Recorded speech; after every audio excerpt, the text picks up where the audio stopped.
Hello and welcome to another pen video from me, Penultimate Dave. So we met up at our UK South Fountain Pen Club in May 2019, and you can see here some of the pens that I brought along with me. We have some Leonardos, some Edison pens, and a few new pens that I added to my collection. Some Scribos, a Delta, and a load of Viscontis there, and then a couple of Atelier Lusso pens as well that I'm sure you have seen from me in the past. So the first pen here you'll see is a pen that Gary brought with him, and it's a bit of a mouthful. It's a Garcia Drezchut Durga pen, but it's a really nice looking pen. It's actually quite wide in diameter, but you can see there the amount of swirls there in that sort of wood effect that's going on there. It's actually quite nice. And you can see there it's actually sporting a Bock nib as well.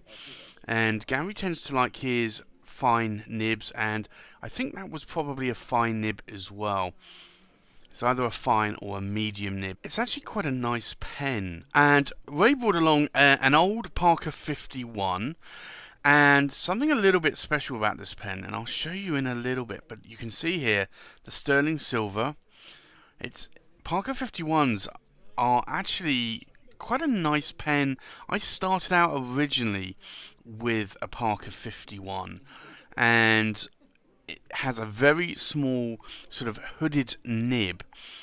The body itself is actually quite plain, normally with a metal cap, but you can see here the section there, but that nib, and it's actually a stub nib, which is actually quite rare on a Parker 51. So you can see there how wide that is, and I believe it's also an oblique stub as well. So that was actually quite a nice pen, super wet to write with, as you can imagine, but it's a very, very nice pen. Ray brought along a new ebonite pen that he's having made, and these come in a number of different colours and textures, and I will have a few of these for review soon. But the interesting thing about this is it has a Franklin Christoph 1.9mm music nib on the pen, and this is a gusher of a nib. And you can see there, so there's no tipping on that nib at all, and typically there aren't on the Franklin Christoph music nibs. But you can see there that is an enormous nib. So it writes very wet and very wide. And I brought along one of my Atelier Lusso Carinas, and this was the black ice version. And this is a pen that still amazes me. It's done in this white marble, and you can see these little chips of silver flecks sort of impregnated into the body there. And it just, when you rotate the pen, you can just see it catching the light. So it's actually a really nice pen. It's made of a material called Alumilite, and Alumilite is a bit of a hybrid material, and it's normally resin mixed with another material. But this is a pen that I tend to write with quite a lot, so I decided to bring that along. And I also brought along the Atelier Lusso Carina in the Diamond Nebula, and again this has real diamond dust actually impregnated into the body there, and it really is a stunning pen. Unfortunately the light that we had here really didn't do it that much justice. I've shown this in bright studio lights before, and it sparkles like mad. And it comes with a Jowo broad nib, and same with the other Carina, the black ice. I tend to like these Jowo broad nibs. They tend to be actually quite wet, not super fire hose wet, but they are a very nice nib to write with. So I tend to go with broad nibs for those. And then Gary brought along a Nakaya, and I've seen this I think at least a year ago, maybe 2 years ago.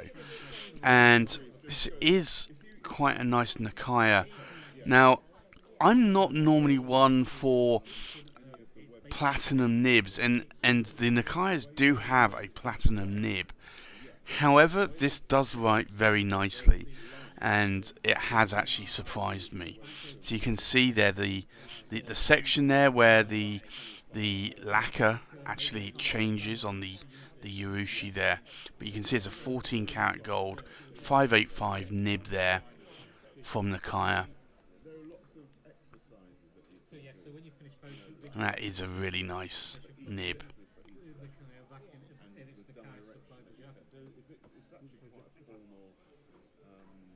But this really is a stunning pen.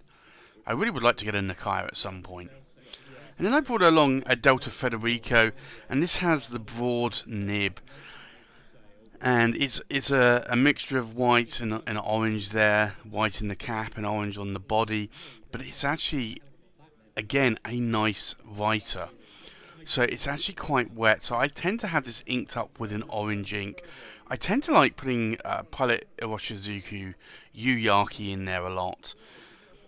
But that is a very nice broad nib, gold nib there. So for me, I find that I don't write with this pen enough, and I probably should do.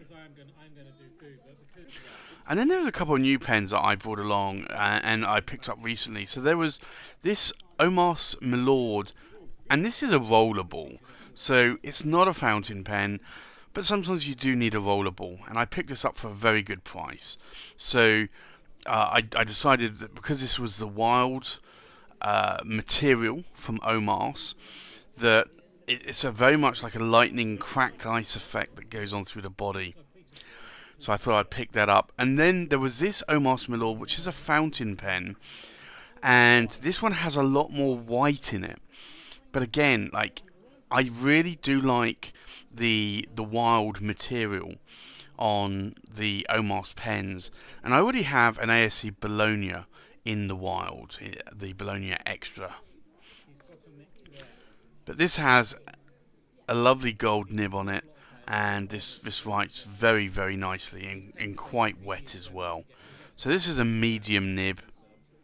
It's an 18 karat gold nib. And currently I have it inked up with a red ink, which is Lamy Red, but I will probably be putting a green ink in there sometime very soon.